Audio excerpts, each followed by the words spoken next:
So, welcome to the Energy Star Talk, Dua Lipa. Thank you so much. And you're back in Germany. I am. I get to come here quite often, but it's really exciting every time I come back. How often have you been here since the last 1.5, 2 years? I have no idea. I feel like I've lost count. I've lost count. And do you have favorite places in Germany? Well, I love going to this one restaurant called Kimchi Princess. Oh, that's nice.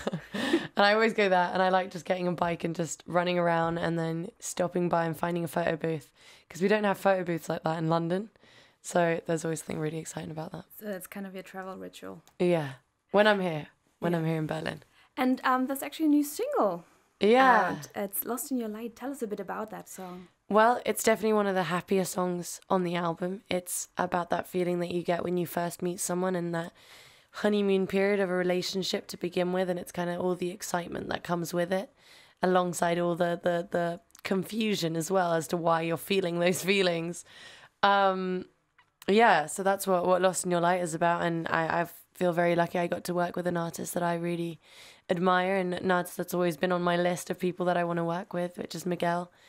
And yeah, to kind of have him and I guess bring the song to life together, and he's just become a good friend, and yeah, it's just been a really lovely experience. And how did you both meet, or how did the idea develop? Well, I've wanted to work with him, and I basically reached out and I was like, why don't we get in the studio? I'm in LA, why don't we work together? And he was like, okay.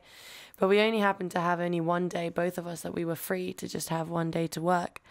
And so he kind of sent me this idea that he started, and I was like, great, let's go into the studio and let's finish it together and then let's record it. And we got Lost in Your Light. So yeah. And you also worked with Martin Garrix. Yeah. So who's your favorite?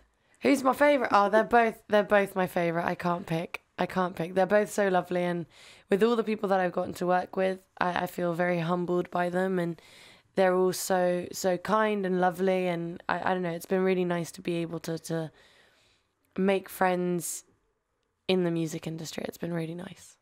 And you work with Miguel now, with Sean Paul, Martin Garrix. Who's next on the list? Who would you love to work with in the near future? Oh God. Well, I'd love to work with The Weeknd. I'd love to work with Frank Ocean. There are so many artists that I love and I admire. So I don't know. The list is endless. It's really tough. And next week your debut album is coming out. Mm-hmm. On a scale from 1 to 10, how nervous are you?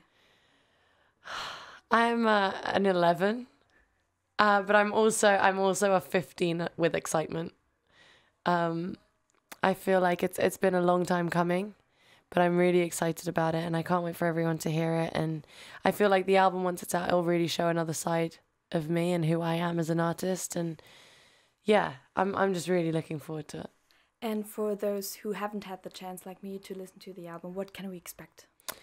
Well, it's a pop album, but it's diverse and touches on lots of different genres, and I guess it's from all the different influences. I don't know. I want people to be surprised when they hear it. I want it to be something different.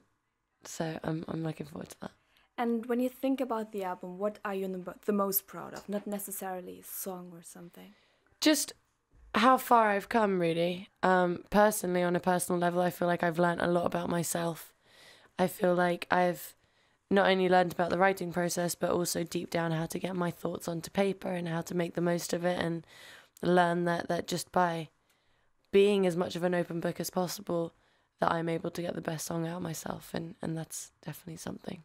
And did you have the chance to already hold it in your hands physically? I have. And how was that? It feels good.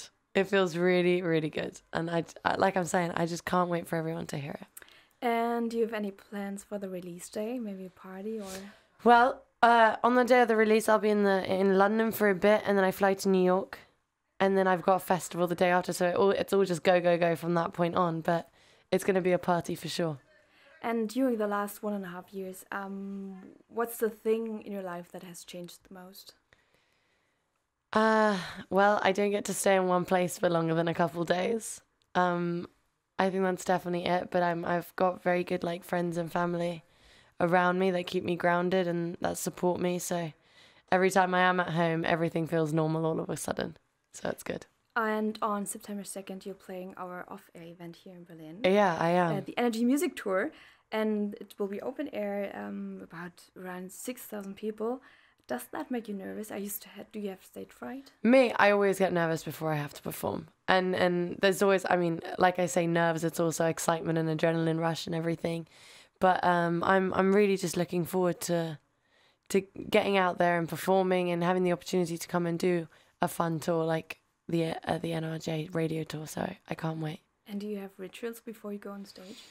Me and my band like to just like hang out on our own for a bit and just listen to really loud music and dance around the room and kind of get prepared for it.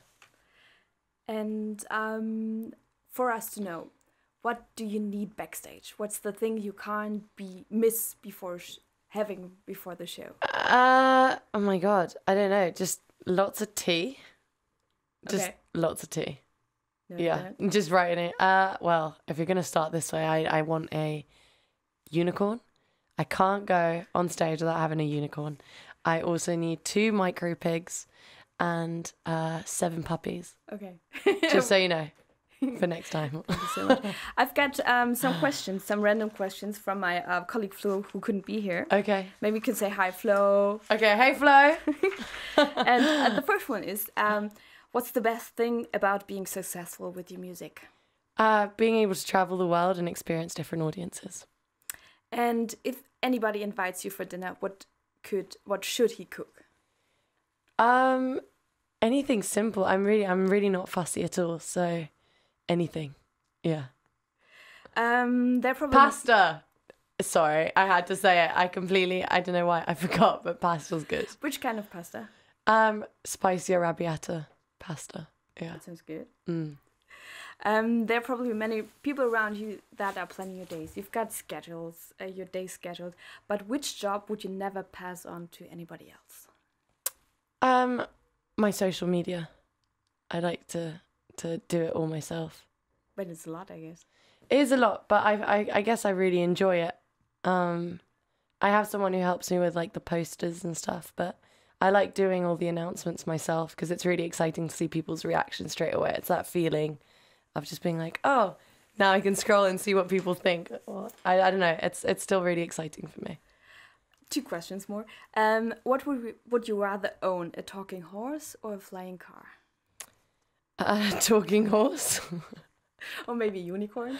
Yeah, but I mean, if the unicorn's talking, then that would be kind of cool. And last question is... I'd quite like to know what actually goes on in their head.